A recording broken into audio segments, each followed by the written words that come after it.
মিছিলের ধ্বনি প্রতিধ্বনি বলে দিচ্ছে আজ শোকের দিন। আশুরার তাজিয়া মিছিলে খালি পায়ে কালো পোশাকে শোকের মাতম তুলছে শিয়া সম্প্রদায়ের মানুষরা। কারো হাতে পতাকা, আবার কেউ বহন করছে মিনার।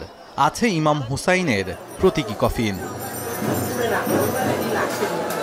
হিজরি ৬১ সনের এই দিনে সত্য ও ন্যায়ের পক্ষে যুদ্ধ করতে গিয়ে মহানবীর দহিত্র হজরত ইমাম হুসাইন এবং তার পরিবারের সদস্যরা কারবালার ময়দানে ইয়াজিদের সৈন্যদের হাতে শহীদ হন। কারবালার শোকাবহ সেই ঘটনা অন্যায়ের বিরুদ্ধে সোচ্চার হতে এবং সত্য সুন্দরের পথে চলতে যোগায় প্রেরণা।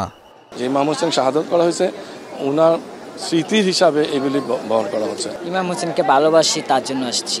তাজিয়া মিছিলে আমরা প্রত্যেক বছরই আসি। পূর্ব থেকে আমার দাদারা চাচারা ওনারাও আসতো, আমরাও আছি। আমরা এখানে ইমাম হুসাইনের অনুসরণ করে আমরা মিছিলটা বের করেছি হোসেনি দালান থেকে, এবং এটা আমরা জিগাতলায় গিয়ে শেষ করব। তাজিয়া মিছিলে অংশ নেওয়া ধর্মপ্রাণ মুসলমানরা হাই হোসেন ধ্বনিতে এগিয়ে চলছেন। বাদ যায়নি পরিবারের ছোট্ট সদস্যটিও। আমরা সবাই মিলেই আলহামদুলিল্লাহ ছোট ছোট বাচ্চাদেরকে নিয়ে, আপনারা সকলেই জানেন যে ইমাম হোসেন আলাইহিস সালাম যখন কারবালার মরু প্রান্তে যান, সেখানে নিজের 6 মাসের শিশু আলী আসগরকেও নিয়ে যান। আমরাও চেষ্টা করি ইমাম হোসেন তাদের পরিবারের জন্য আমরা এখানে শোক পালনের জন্য এসেছি। আজকে পবিত্র আশুরার দিন, অনেক ভালো লাগছে সবার সাথে যে। আইন শৃঙ্খলা বাহিনীর কড়া নিরাপত্তায় সকাল 10টায় পুরান ঢাকার হুসনি দালানের ইমামবাড়া থেকে শুরু হয় প্রধান তাজিয়া মিছিল।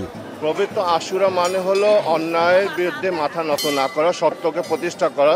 ডিএমপির তরফ থেকে পূর্ণ সহায়তা আমরা পেয়েছি এবং আমরা আশা করি আজকে আমরা এই নিরাপত্তা বলয়ের মধ্যে থেকে সম্পূর্ণ ভাবগম্ভীর্যের মধ্য থেকে আজকে তাজিয়া মিছিল আমরা শেষ করতে পারবো ইনশাআল্লাহ। শান্তির বার্তা দিয়ে তাজিয়া মিছিল আজিমপুর নিউ মার্কেট হয়ে ধানমন্ডি 2 নম্বর সড়কে গিয়ে শেষ হয়। শাহাদাত অভ্র, এখন ঢাকা। 250-টিরও বেশি ডিজাইন অপশন নিয়ে ওয়ালটন স্মার্ট ফ্রিজ, বোঝে আপনার প্রয়োজন।